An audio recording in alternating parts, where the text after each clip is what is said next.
Hello student, তোমরা যারা ক্যালকাটা ইউনিভার্সিটির আন্ডারে প্রথম সেমিস্টারের ছাত্রছাত্রী আছো, এখন তোমাদের কনস্টিটিউশনাল ভ্যালু সাবজেক্টের ক্লাস আছে। আজকের ক্লাসে তোমাদের মডিউল 1 থেকে একটি গুরুত্বপূর্ণ 25 নম্বরের প্রশ্নের উত্তর নিয়ে আলোচনা করব। প্রশ্নটা কি? প্রশ্নটা হচ্ছে ভারতের সংবিধানে উল্লেখিত সাম্যের অধিকার আলোচনা করো। তোমাদের জন্য মোস্ট ইম্পর্টেন্ট একটা প্রশ্ন মডিউল 1 থেকে। প্রশ্নের উত্তরটা তোমরা বুঝে নাও। যুগে যুগে দার্শনিকরা সাম্যের জয়গান গেয়েছেন। সাম্যের অধিকার প্রতিষ্ঠার জন্য আন্দোলন হয়েছে। 1776 সালে আমেরিকার স্বাধীনতা ঘোষণায় বলা হয়েছে all man are created equal. রাষ্ট্রসংঘের সনদেও সাম্যের অধিকারের ওপর গুরুত্ব আরোপ করা হয়েছে। এর কারণ হলো সাম্য ছাড়া গণতন্ত্র অর্থহীন হয়ে পড়ে। মানুষে মানুষে বৈষম্য থাকলে গণতন্ত্র ও ন্যায় বিচার প্রতিষ্ঠিত হতে পারে না। ভারত একটি গণতান্ত্রিক দেশ। সংবিধানের প্রস্তাবনায় গণতান্ত্রিক আদর্শের শপথ নেওয়া হয়েছে। গণতন্ত্রের পান হলো সমতার নীতি। তাই মৌলিক অধিকারের প্রথমে 14 থেকে 18 নম্বর ধারায় সাম্যের অধিকারের কথা বলা হয়েছে।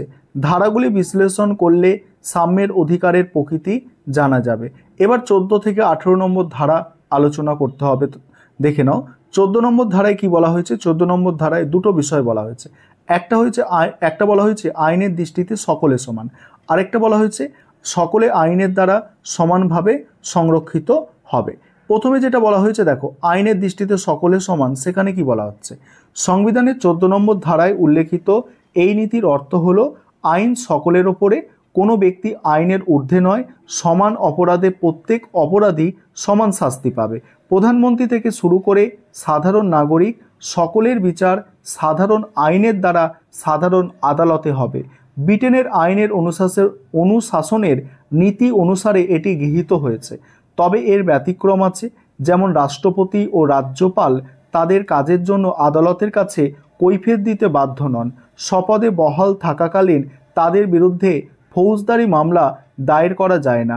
আইনসভার সদস্যরাও বিশেষ অধিকার ও সুযোগ সুবিধা ভোগ করে।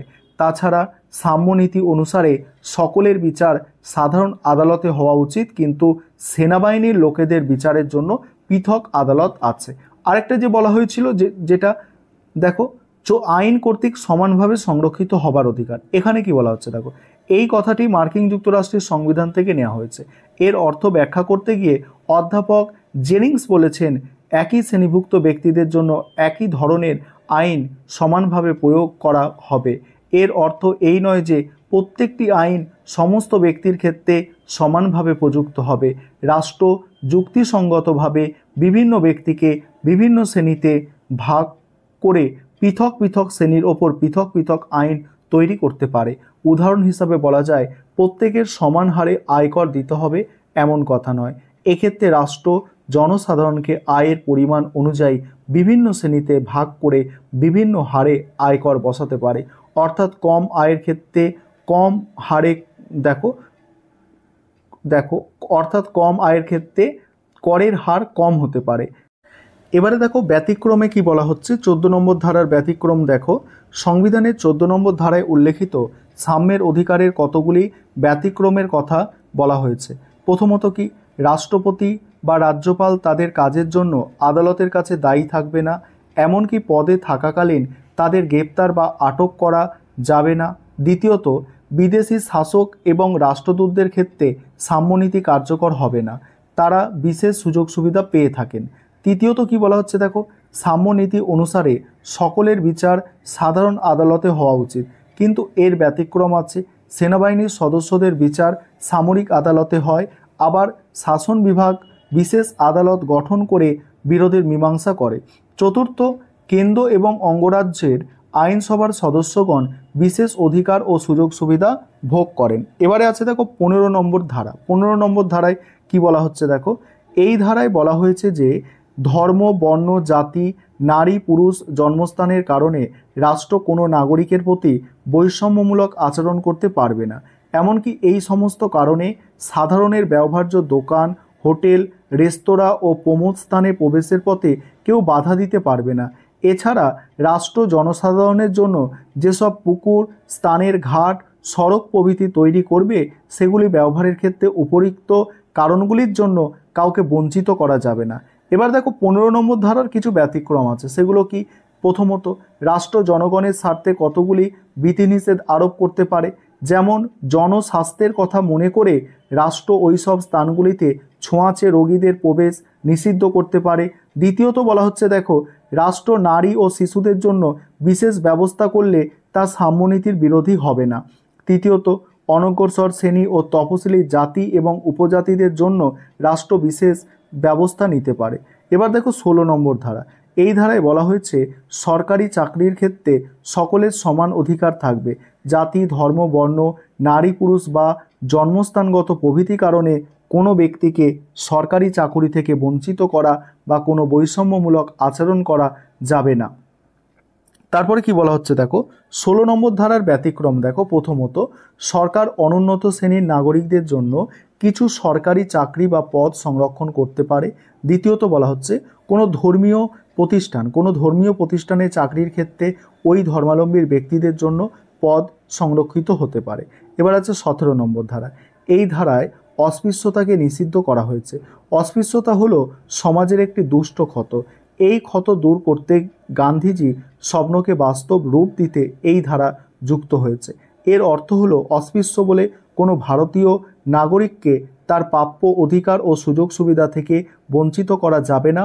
অস্পৃশ্যতার জন্য কোনো ব্যক্তির ওপরে অক্ষমতা আরোপ করা দণ্ডনীয় অপরাধ। এবার 18 নম্বর ধারা আলোচনা করব। তার আগে যে বিষয়টা বলার আছে, তোমাদের জন্য অনলাইন কোচিং ক্লাস চলছে।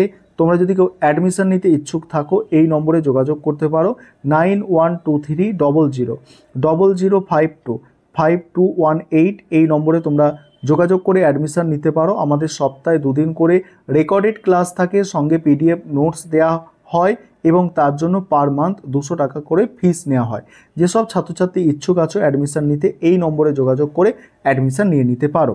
এবার দেখো পরে 18 নম্বর ধারায় কি বলা হচ্ছে। দেখো, এই ধারায় বলা হয়েছে রাষ্ট্র শিক্ষা বিষয়ক বা সামরিক খেতাব ছাড়া অন্য কোনো উপাধি দিতে পারবে না। এমনকি কোনো ভারতীয় নাগরিক বিদেশি রাষ্ট্রের কাছ থেকে কোনো উপাধি নিতে পারবে না। এখানে উল্লেখ করা প্রয়োজন, সরকারের দেওয়া ভারতরত্ন, পদ্মশ্রী প্রভৃতি কোনো উপাধি বা খেতাব বলা যায় না। সমাজসেবার পুরস্কার হিসাবে এগুলি প্রদান করা হয়। এবার আছে দেখো মূল্যায়নে কি লিখবে দেখে নাও। সাম্যের অধিকার নিঃসন্দেহে গুরুত্বপূর্ণ অধিকার। এই অধিকার ছাড়া গণতন্ত্র বাঁচতে পারে না। তবে একথা স্বীকার করতেই হবে, সাম্যের অধিকারকে বাস্তবায়িত করতে হলে অর্থনৈতিক সাম্যকে প্রতিষ্ঠা করতে হবে। অধ্যাপক গ্ল্যাস্কি বলেছেন, অর্থনৈতিক বৈষম্য ছাড়া স্বাধীনতা মূল্যহীন হয়ে যাবে। সমাজে যদি অর্থনৈতিক বৈষম্য থাকে তাহলে ধনিক শ্রেণীর মানুষেরা বেশি সুযোগ সুবিধা পাবে, গরিবরা বঞ্চিত হবে, সেখানে সাম্য নীতি ও ন্যায় বিচার থাকবে না। আমাদের সংবিধানে অর্থনৈতিক সাম্য স্বীকৃত না হওয়ায় সাম্যের অধিকার কতখানি বাস্তবায়িত হয়েছে সে বিষয়ে অনেকে সন্দেহ প্রকাশ করেছেন। এমনকি আম্বেদকর গণপরিষদে বলেছিলেন, রাজনৈতিক ক্ষেত্রে আমরা সাম্য নীতির সুবিধা পাব, কিন্তু সামাজিক ও অর্থনৈতিক ক্ষেত্রে আমরা বৈষম্যের মধ্যে থাকব। এই ছিল তোমাদের আজকের ক্লাস।